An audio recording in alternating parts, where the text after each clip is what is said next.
निर्णय लिया गया। शुक्रिया।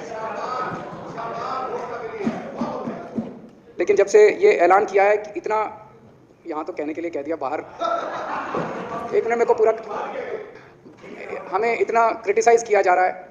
बीजेपी वाले कह रहे हैं कि बाबा साहब अम्बेडकर और भगत सिंह की क्यों लगाई, सावरकर की क्यों नहीं लगाई, हेडगेवार की क्यों नहीं लगाई। तो मैं कह रहा हूँ भाई, सावरकर की और हेडगेवार की तुम लगा लो। अब देखो, जो बोल रहे थे उसमें तो किसी ने टिप्पणी नहीं की। मैंने कहा भाई, सावरकर की और हेडगेवार की तुम लगा लो, हम बाबा साहब अम्बेडकर की और भगत सिंह की लगा लो। कांग्रेस वाले चिल्ला रहे हैं, इंदिरा गांधी की क्यों नहीं लगाई, राजीव गांधी की क्यों नहीं लगाई, सोनिया गांधी की क्यों नहीं लगाई। तो हम कह रहे हैं भाई, इंदिरा गांधी की तुम लगा लो, हम तो बाबा साहब अम्बेडकर की और भगत सिंह की लगाएंगे। अध्यक्ष महोदय, मेरे को पता नहीं था ये लोग बाबा साहब अम्बेडकर और भगत सिंह से ऐसी नफरत क्यों करते हैं सारे प्रतिपक्ष के लोग। मैं आपको बताता हूं क्यों करते हैं, और खासकर बीजेपी वाले बाबा साहब अम्बेडकर से इतनी नफरत क्यों करते हैं, मैं बताता हूं आपको।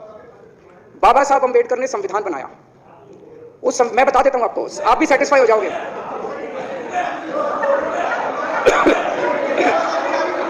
सुन के चले जाना। बाबा साहब का नाम सुनते ही वॉकआउट कर गए। बाबा साहब का नाम भी नहीं सुनना चाहते। बाबा साहब अम्बेडकर का नाम सुनते ही सुन तो लो। तमाशा, अब ये सब कुछ जो इन्होंने बोला वो सच बोला। सुन तो लो।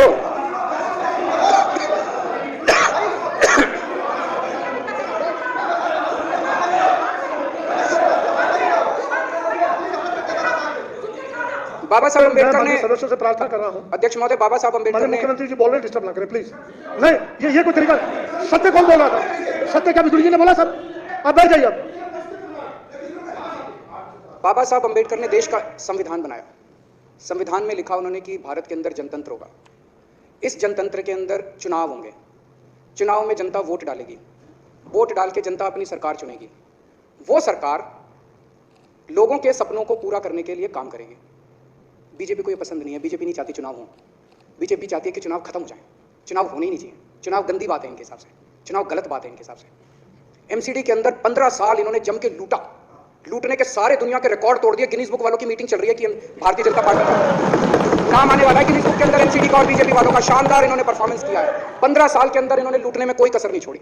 लूटने के बाद जब जनता में त्राही मच गई, लोग दुखी हो गए 15 साल के इनके शासन के बाद, और जनता ने मन बना लिया कि इस बार इनको मजा चखाएंगे और गुस्सा जाहिर करेंगे। चुनाव आयोग ने ऐलान कर दिया कि हम आज शाम को 5 बजे 9 मार्च को शाम को 5 बजे चुनाव की डेट्स की घोषणा की जाएगी। 4 तारीख को प्रधानमंत्री के दफ्तर से फोन जाता है, चिट्ठी जाती है चुनाव कमिश्नर को, चुनाव रद्द कर दो। पूरी दुनिया के अंदर आज तक ऐसा नहीं होगा कि प्रधानमंत्री सीधे चुनाव कमिश्नर को फोन करके और चिट्ठी लिख के कहते हैं कि चुनाव रद्द कर दो। इसलिए ये नफरत करते हैं बाबा साहब अम्बेडकर से। ये कहते हैं बाबा साहब अम्बेडकर नहीं होता तो जनतंत्र नहीं होता इस देश के अंदर। कल एक बीजेपी का बड़ा नेता मिला, बोला जी मैंने तो अपने बीजेपी के बड़े